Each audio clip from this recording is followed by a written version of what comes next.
සුබ දවසක් වේවා ඔබට. අද මම කතා කරන්නේ අපේ දේශීය වෙදකමේ වගේම නූතන පෝෂණ විද්‍යාවේදී නොසලකා හැරිය නොහැකි අසිරිමත් ශාකයක් ගැන.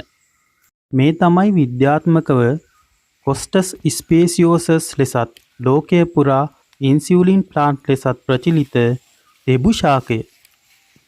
මේ ශාකය තෙතමනය හා සෙවන සහිත පරිසරයට වැඩිය ප්‍රිය කරන ශාකයක්.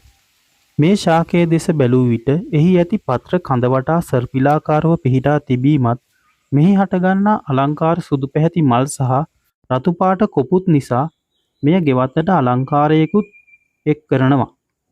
මෑත කාලීනව බොහෝ දෙනෙක් තෙබු ශාකය දකින්නේ දියවැඩියාවට පමණක් ඇති විසඳුමක් ලෙස වුණත් මෙහි පෝෂණ ගුණය ඊට වඩා ඉතා පුළුල්. තෙබු කියන්නේ යකඩ, කැල්සියම් සහ විටමින් C වලින් සපිරි පෝෂක මූලාශ්‍රයක්. මෙහි අඩංගු ඉහළ තන්තු ප්‍රමාණය නිසා ආහාර ජීර්ණය පහසු කරනවා. ඒ වගේම ශරීරයේ අනවශ්‍ය මේදය දහනය කරන්නත් මනා සහයෝගයක් ලබා දෙනවා. ශරීරයේ සෛල විනාශ වීම වළක්වන ප්‍රතිඔක්සිකාරක මෙහි බහුලව තියෙන නිසා වයසට යාමේ වේගය පාලනය කර සම පැහැපත් බව රැක ගැනීමටද මෙය උපකාරී වෙනවා. තෙබු සතු ඖෂධීය ගුණ බැලුවොත් ප්‍රධාන වශයෙන්ම වඩාත්ම ප්‍රචලිත දියවැඩියාව පාලනය කිරීම තමයි. අග්නාශයේ ඉන්සියුලින් නිපදවන සෛල උත්තේජනය කර රුධිරයේ සීනි මට්ටම පාලනය කිරීම මෙහි ප්‍රධාන මෙහෙවරයි.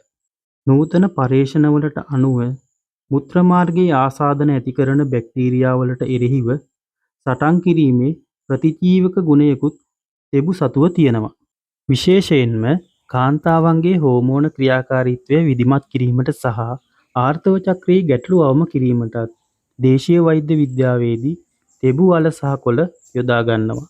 අප ගන්නා කෘත්‍රිම වසවිස සහිත ආහාර නිසා අක්මාවට සිදුවන හානි අවම කර රුධිරය පිරිසිදු කිරීමේ සුවිශේෂී බලයකුත් මෙහි අඩංගු වෙනවා. ඒ විතරක් නෙවෙයි. ආයුර්වේදය තුල පණු රෝග, අර්ශස්, ගැස්ට්‍රයිටිස් එවත් අම්ල පිත්තය, අධිරුධිර පීඩනය, සුදු කබර, මුත්‍රා අඩස්සිය ආදී රෝග සඳහා ඖෂධ සැකසීමට හා ඖෂධ වට්ටෝරු සඳහා තෙබු ශාකය යොදා ගන්නවා. මේ තරම් ගුණ සමුදායක් තිබුණත් ගුණදායක ඕනම දෙයක් අගුණ විය හැක්කේ එය වැරදි ලෙස භාවිතා කළොත් තමයි. විශේෂයෙන්ම තෙබු ශාකය භාවිතා කිරීමේදී මෙය අපට අගුණ වීම වළක්වා ගැනීමට අප දැනගත යුතු කරුණු කිහිපයක් තියෙනවා. මෙය දිනපතා ආහාරයට ගන්න පලා වර්ගයක් නෙවෙයි. සතියකට දින එකක් හෝ දෙකක් පමණක් ආහාරයට ගැනීම ප්‍රමාණවත්. ඔබ දැනටමත් දියවැඩියාව සඳහා ඖෂධ හෝ ඉන්සියුලින් ලබා ගන්නව නම් තෙබු භාවිතා කිරීමේදී රුධිරයේ සීනි මට්ටම සාමාන්‍ය ප්‍රමාණයට වඩා අඩු වී කලන්තය වැනි තත්ත්වයක් ඇතිවිය හැකියි. ඒ නිසා ඔබ මෙය භාවිතයට ප්‍රථම වෛද්‍ය උපදෙස් ලබා ගැනීම වැදගත්. පිරිසිදු නොකළ අමු තෙබු කොළ ඍජුවම ආහාරයට ගැනීමෙන් ඇතැම් විට ආමාශයේ ආසාත්මිකතා ඇති වෙන්න පුළුවන්. වකුගඩු ආශ්‍රිත රෝග ඇති අයත් තෙබු ආහාරයට ගැනීමේදී වෛද්‍ය උපදෙස් ලබා ගැනීම වැදගත්. ගර්භණී සමයේ තෙබු ආහාරයට ගැනීම සම්බන්ධයෙන් වෛද්‍ය උපදෙස් ලබා ගැනීම ඉතා වැදගත්. මොකද කියනවා නම් ඇතැම් රසායනික සංයෝග ගර්භාෂයේ ක්‍රියාකාරීත්වයට බලපෑම් කළ හැකියි. අවසාන වශයෙන් කියනවා නම් අපගේ දේශීය වෛද්‍ය ක්‍රමය තුල තෙබු ශාකයට හිමිවන්නේ සුවිශේෂී ස්ථානයක්. බෝනවන රෝග බහුල වර්තමාන සමාජයේ වසවිසෙන් තොර මෙවැනි දේශීය පලා වර්ගයක් ආහාරයට එක්කර ගැනීම නිරෝගී පරපුරක් බිහි කිරීමට මනහ පිටුවහලක් වෙනවා.